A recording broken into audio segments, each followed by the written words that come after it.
PT Rukun Raharja Tbk mengumumkan rencana pembelian kembali saham atau buyback dengan nilai maksimum 250 miliar rupiah.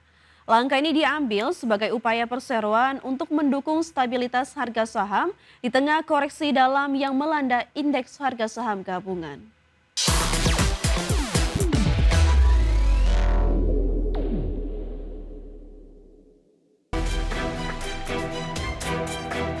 Emiten energi PT Rukun Raharja Tbk atau Raja bersiap melakukan aksi buyback setelah indeks harga saham gabungan rontok 7,35% pada perdagangan Rabu kemarin.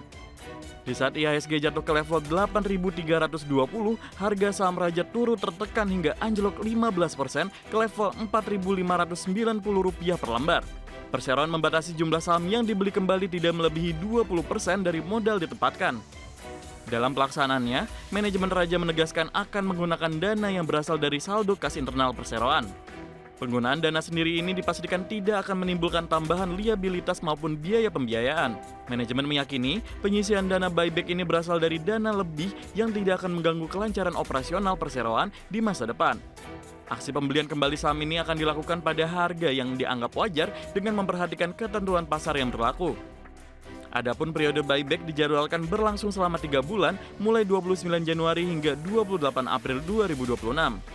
Langkah strategis ini diharapkan mampu memberikan sentimen positif bagi para investor di tengah tingginya volatilitas pasar modal domestik saat ini. Berbagai sumber IDX Channel. PT HM Sampurna Tbk melalui program Sampurna Retail Community atau SRC yang dijalankan oleh anak perusahaannya terus memoles ekosistem toko kelontong mitranya untuk mendorong digitalisasi, peningkatan omset, dan pemberdayaan ekonomi rakyat di seluruh penjuru tanah air.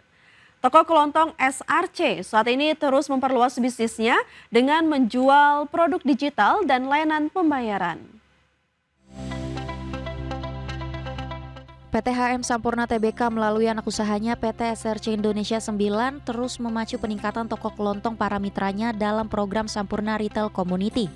Dalam laporan terbaru, Presiden Direktur HMSP Ivan Cahyadi menyebut bahwa rata-rata omzet toko kelontong yang tergabung dalam RSC meningkat hingga 42% sejak menjadi mitra SRC.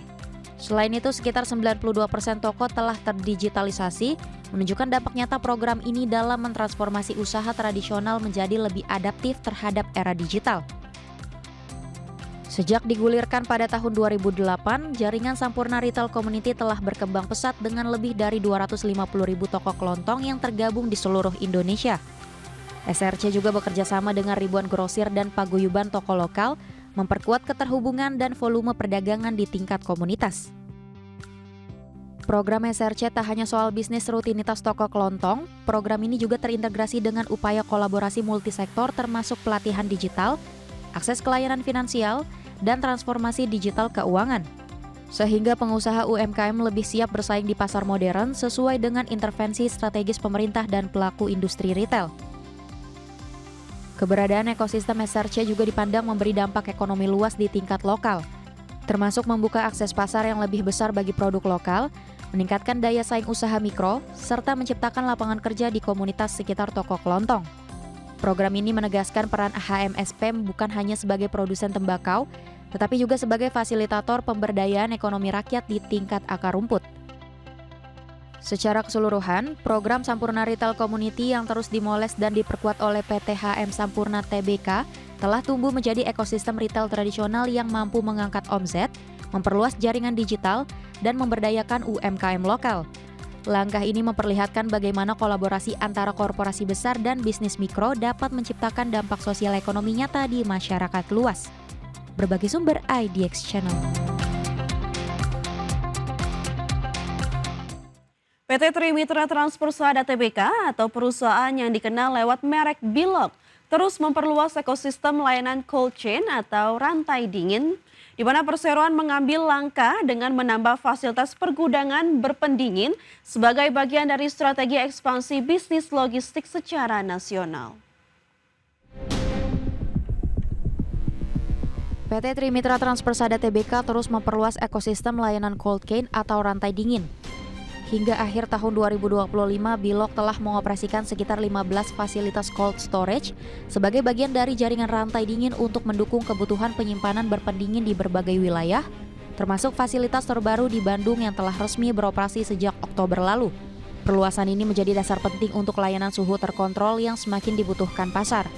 Sebelumnya, langkah ekspansi ini didukung oleh hasil IPO Bilog pada Juli 2025, di mana perseroan menghimpun dana sekitar 140,8 miliar rupiah yang sebagian besar dialokasikan untuk pembangunan gudang berpendingin di beberapa kota, seperti Tangerang, Pontianak, dan Makassar, serta penambahan armada logistik berpendingin bagian dari strategi memperkuat jaringan distribusi dan layanan end-to-end.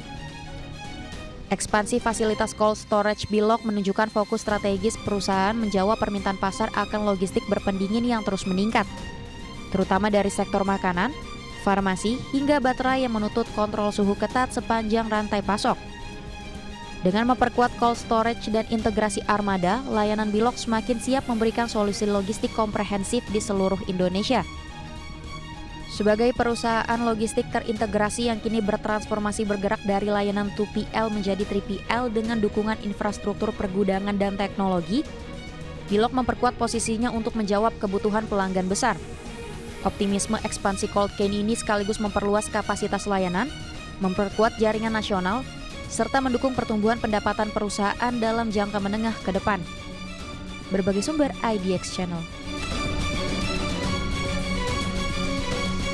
Menteri Sekretaris Negara Prasetyo Hadi menargetkan kesepakatan tarif impor dengan Presiden Amerika Serikat Donald Trump rampung pada pertengahan Februari 2026. Target tersebut mundur dari yang sebelumnya direncanakan pada akhir Januari tahun 2026. Prasetyo mengatakan target baru kesepakatan tarif Trump tersebut merupakan perkembangan terbaru soal negosiasi tarif dari Menko Perekonomian Erlangga Hartarto. Prasetyo mengungkapkan penyebab mundurnya waktu kesepakatan antara Indonesia dengan Amerika Serikat karena mencari titik temu dari negosiasi yang sudah dilakukan. Prasetyo memastikan tidak ada masalah lain yang menyebabkan tenggat waktu ini mundur. Dirinya menyebut secara substansi Indonesia telah mencapai kesepakatan dengan Amerika Serikat. Mungkin pertengahan Februari kemarin update terakhir dari Pak Menko Ekonomi mungkin di minggu kedua bulan Februari. Delegasi akan ke sana Pak. Delegasi akan ke sana Mas. Belum ada keputusan. Hah? Yang jadi penyebab mundur apa? Ya tentunya kan masih ada beberapa yang kita cari titik temunya, terutama untuk sebagaimana yang sudah pernah juga kami sampaikan, kita terus berusaha untuk. Pemirsa, isu pergantian atau reshuffle di tubuh Kabinet Merah Putih kembali mengemuka di ruang publik. Kepala Kantor Staf Presiden menegaskan keputusan terkait reshuffle sepenuhnya menjadi kewenangan Presiden. Menurut Kepala Kantor Staf Presiden, pergeseran atau pengisian jabatan merupakan hal yang logis dalam tata kelola pemerintahan, termasuk mengisi kekosongan di posisi Wakil Menteri Keuangan usai Thomas Djiwandono menjabat sebagai Deputi Bank Indonesia. Kodari menegaskan reshuffle kabinet yang dilakukan Presiden berdasarkan capaian kinerja kabinetnya. Presiden Prabowo Subianto memiliki kriteria utama untuk capaian kinerja dan pencapaian target program. Kodari menyebut secara rutin Presiden memantau perkembangan program-program prioritas melalui rapat terbatas dan laporan harian. Hal ini terlihat dari cara Presiden menyampaikan update program dalam setiap pidato publik.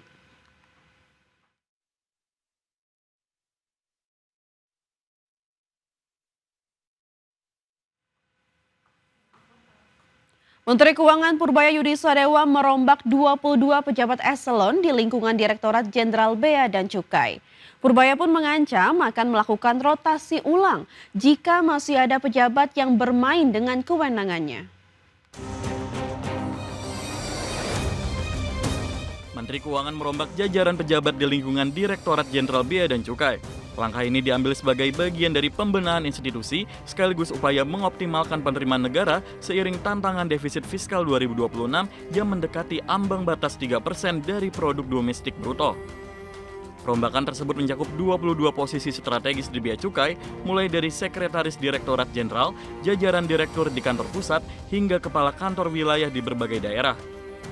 Rotasi dilakukan pada titik-titik yang dinilai krusial, termasuk pelabuhan besar dan unit inti di pusat, guna mendorong kinerja yang lebih efektif dan transparan. Purbaya pun mengancam akan kembali merombak Bea Cukai jika masih ada pejabat yang bermain dengan kewenangannya. Bahwa depan kita nggak boleh main-main lagi. Anda di posisi yang baru akan dimonitor dengan ketat, dan kalau ada hal yang mengecewakan, yang main-main lagi, saya akan atur ulang lagi. Jadi kalau saya ngomong sekali, jangan dianggap saya lupa, saya akan ingat terus. Kalau saya misalnya bilang Balpres, diproses dong sampai pemainnya. Kalau diam-diam terus ya saya tahu, berarti sebagian nggak suka atau sebagian malah terlibat. Purbaya juga memastikan tuntutan kinerja tinggi kepada para pejabat yang baru dilantik. Ia meminta seluruh jajaran bekerja lebih keras untuk memaksimalkan pengumpulan penerimaan dari sektor kepabeanan dan cukai, serta memastikan tidak ada ruang bagi praktik yang merugikan negara. Jakarta, Raharjo Patmo untuk IDX Channel. Menteri Sosial Saifullah Yusuf atau Gus Ipul memaparkan perkembangan program sekolah rakyat. Saat ini sekolah rakyat rintisan telah beroperasi di 166 titik yang tersebar di 34 provinsi. Gus Ipul mengatakan operasional sekolah rakyat mencakup 3 jenjang pendidikan, yakni SD, SMP, dan SMA. Operasional sekolah-sekolah tersebut dilakukan secara bertahap mulai dari bulan Juli 2025. Gus Ipul mengatakan sekolah rakyat yang saat ini sudah beroperasi ini ada yang sudah dibangun di lahan permanen, ada pula yang masih menumpang di lahan milik instansi lain. Ada yang beroperasi sejak bulan Juli, 63 titik, kemudian 37 titik operasi bulan Agustus, dan yang terakhir 66 titik beroperasi pada akhir September dan awal Oktober. Nah, kemarin sudah diresmikan secara langsung oleh Presiden. Wakil Ketua Komisi 8 DPR, Abidin Fikri, meminta Menteri Sosial Saifullah Yusuf percepat pembangunan sekolah rakyat. Sebab banyak sekolah rakyat di berbagai sentra dan balai Kemensos yang kelebihan kapasitas sehingga terancam tidak bisa menerima siswa baru tahun ajaran 2026-2027. Abidin menjelaskan skema kenaikan kelas pada Juli 2026 akan menimbulkan masalah serius. Siswa yang saat ini duduk di kelas 1 SMP atau SMA akan naik ke kelas 2, namun ruang kelas untuk siswa baru tidak tersedia lantaran seluruh fasilitas gedung sudah terisi penuh. Abidin mendorong adanya koordinasi cepat antara Kementerian Sosial dengan Kementerian Pekerjaan Umum untuk mempercepat pembangunan fisik sekolah di tingkat kabupaten. Menurutnya, pemetaan antara sekolah yang dikelola mandiri oleh sentra Kemensos dengan sekolah hasil kerjasama pihak luar harus dilakukan secara detail. Yang kami kunjungi di sekolah rakyat, khususnya di sentra-sentra, itu sudah over capacity. Artinya tidak memungkinkan lagi pada tahun ajar baru dia menerima murid. Tahun ajaran kan bulan Juli. Jadi kalau katakanlah yang di sentra itu kelas 1 SMA, dia akan naik menjadi kelas 2. Begitu juga yang SMP akan naik kelas 2 SMP. Nah, kalau katakanlah dia di sentra-sentra itu tidak bisa menampung, berarti tidak